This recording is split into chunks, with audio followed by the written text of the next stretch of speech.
Welcome to the Slop Farm. Enjoy the video. In this video, I will explain how to cook tenderloin pork. First, let's get our tenderloin ready. You'll want to carefully trim away any silver skin and excess fat, as these can make the meat tough. Then, pat the pork completely dry with paper towels. This is a crucial step for achieving a beautiful golden brown crust.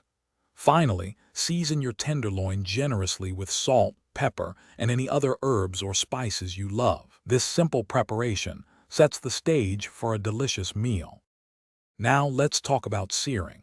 This step is essential for developing a rich, flavorful crust on your pork. Heat a heavy-bottomed skillet, like cast iron, over medium-high heat until it's nice and hot. Add about 1 to 2 tablespoons of a high smoke point oil, such as canola or grapeseed. Carefully place the seasoned tenderloin in the hot pan and sear it for 2 to 3 minutes on each side, until it's beautifully browned all over. This locks in the juices and adds incredible depth of flavor. After searing, it's time to finish cooking in the oven.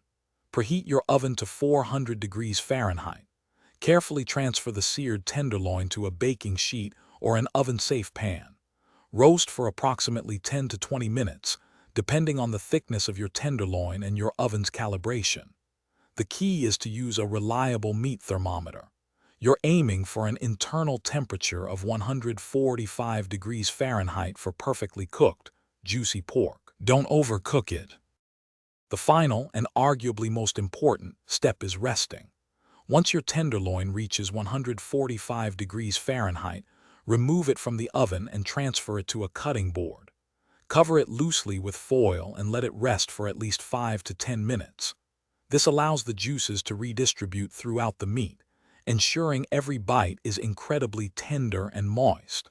Finally, slice the tenderloin against the grain into beautiful 1/2-inch thick medallions and serve immediately. Enjoy your perfectly cooked pork. Thanks for watching. Consider subscribing if we helped you today.